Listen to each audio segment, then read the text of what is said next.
그럼 이제 두 번째 토론자로 우리 유종일 박사님을 모시도록 하겠습니다. KDI 국제정치정책대학원의 국제정치를 하시는 교수님으로 유씨 일가가 아주 대단한 학자들도 있고 대단한 분들이 많은데 유 박사님을 모시게 된 것을 아주 기쁘게 생각합니다. 네, 여러분 박수로 맞이해주시고. 세난법인 대륙으로 가는 길 참여히 축하드리고요. 제가 북방경제 전문가도 아닌데 또 불러주셔서 감사합니다. 짧게 말씀드리겠습니다. 한 나라의 경제 정책 이제 여러 가지 차원이 있는데 요즘 경제 민주화가 우리한테 가장 중요한 과제로 떠올라 있고요.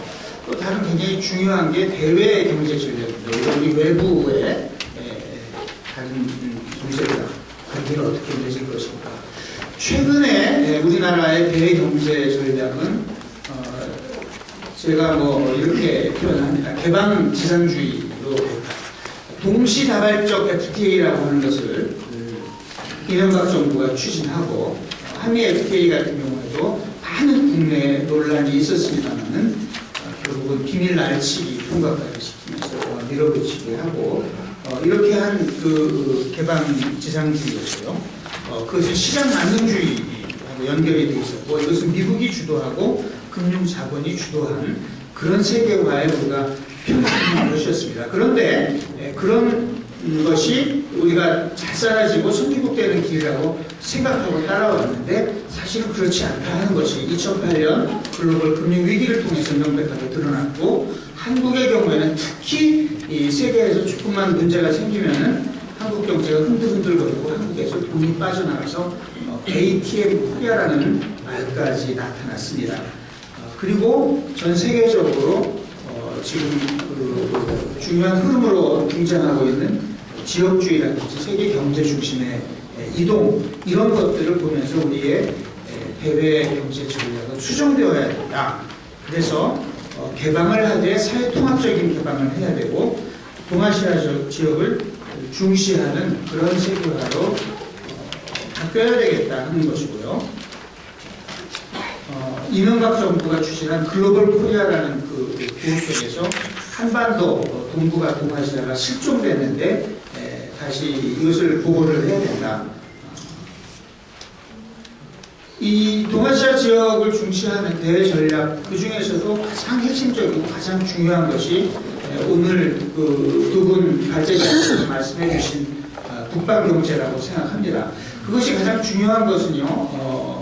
저는 6.15 남북 공동선언의 제1항과 제2항은 머리를 아파서 배우지 못하지만 제3항은 제 정부는 제가 가슴속에 담아두고 있습니다. 민족경제의 균형적 발전을 추구한다고 하는 것인데요. 저는 이것이 우리 민족이 앞으로 당당하고 보람되고 풍요롭게 살아가는 데 있어서 아주 놓치지 말아야 될 화두다 이렇게 생각을 하고 있고요. 그런 점에서 북방경제는 중요한 것이고 이것은 좀 더 현실적으로 보자면 대한민국 경제가 떠안고 있는 안보 리스크라고 하는 것을 해소하는 길이고 너무 당연한 일이고요. 다른 하나는 우리가 이제 다 알고는 있습니다만 느끼지 못하고 있는 것이 인구 학적 리스크인데요. 우리나라는 전 세계에서 가장 빠른 속도로 인구의 고령화가 진행이 되고 있습니다. 아직은 큰 배가 지금 돌고 있는 상황이라 그 속도를 못 느끼는데요.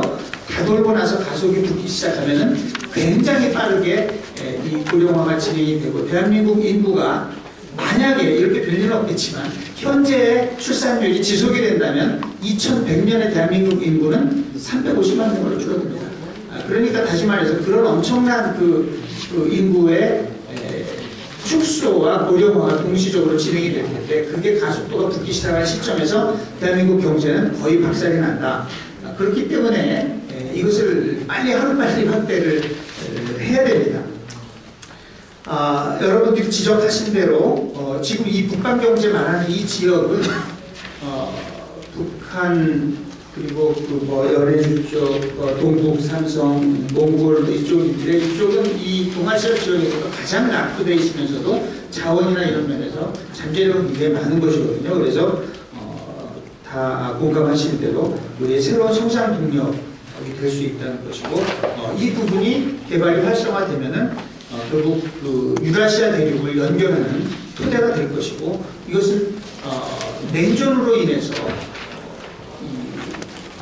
잘라져 버린 유라시아 대륙을 복원하고 우리 한민족의 원료를 회복하는 그런 엄청난 일에 초석이 될 수 있다 그렇게 생각을 하고요. 마지막으로 한 말씀만 더 드리겠습니다. 저는 그런데 이런 외교라든지 안보 또 남북관계 이런 문제에 관해서 제가 전문가가 아니기 때문에 여기 전문가들 계신 자리에서 좀 여쭙고 싶습니다. 지금 이명박 정권이 이렇게 잘못해가지고 남북관계가 어긋났는데 정권 교체를 해서 야권에서 정권을 잡아서 북방경제를 이런 좋은 계획을 가지고 추진하면 과연 잘 될 수 있을 것인가 하는 것에 대해서 그렇게 되기를 바랍니다만은 저는 약간의 걱정이 있습니다. 왜냐하면 과거의 남북관계를 봤을 때 미국하고 구도가 좀 맞고 협력이 잘 돼야지 실질적인 진전을 이루고 미국에서 딴지를 걸면 잘 안 되는 것 아닌가 하는 그런 생각이 있습니다. 6.15 남북 공동선언이 있습니다. 다음에 제가 뭐 잘 알지는 못합니다만은 전력 송전을 약속을 했었는데 그것을 하지 못하게 되고 그것이 이제 여러 가지 속도로 진전될 수 있었던 것처럼 우리는 생각했던 남북관계가 뜻대로 되지 않고 답방도 이루어지지 않고 하는데 이제 결정적인 장애로 작용한 것으로 저는 아는데 그것은 역시 미국의 역할이었던 것 같고요. 여기 정동영 오늘은 제가 전 통일부 장관님이라고 부르겠습니다. 9.19 공동선언을 이끌어낸 것에 대해서 굉장한 그 자부심을 가지고 계시고 또 마땅히 그러셔야 할 일입니다만은 공동선언을 그 어렵게 그 훌륭한 합의를 이끌어내자마자 미국 정부에서 거기서 똥물을 끼얹었죠. 그래서 그 의미가 반감돼버리는 그런 일이 있었습니다. 뭐 사례들은 더 많이 있겠죠. 코이즈미가 평양을 방문한다든지 하토야마가 아시아 중시 외교를 하겠다든지 하는 것도 결국은 미국이 원치 않으니까 다 좌절되고 말았습니다. 이런 것이 이 지역의 지정학적 현실이기 때문에 좀 더 현실적으로 이것을 실현할 수 있는 대안을 만들어야 될 것 아니냐. 미국을 동참시켜야 될 것 아니냐. 미국의 국방부를 우리가 설득해서 할 가능성은 저는 별로 없다고 봅니다. 거기서는 갈등이 있어야지 장사를 할 수 있는 것이기 때문에. 그래서 저는 거꾸로 미국의 금융자본을 비롯해서 미국의 돈을 이 지역에 끌어들여야 된다. 그렇게 하지 않고서 그래서 그들의 힘을 이용해서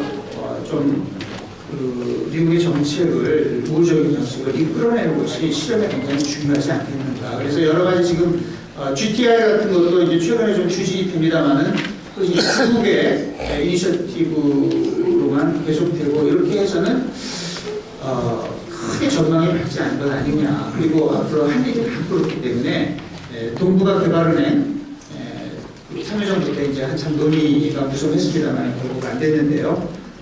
이런 쪽으로 좀 다시 추진을 하고 반드시 좀 미국 자본을 데리고 끌어들이고 이렇게 해야 되지 않겠는가. 지금 유엔의 수장도 반기문 씨고 세계은행의 총재가 김용 씨입니다. 한국인은 아니지만 한국계 미국인이고요. 한국말을 잘하지는 못하지만 저희 집사람한테 한국말을 배웠습니다. 그래서 좀 하고요. 이런 여건들도 활용하고 해서 이렇게 좀 실현 가능성을 제고하는 것이 필요하지 않을까 이런 어줍지 않은 생각을 해봤는데 외교 전문가들께서는 어떻게 보시는지 제가 지금 질문으로 제기합니다. 이상입니다.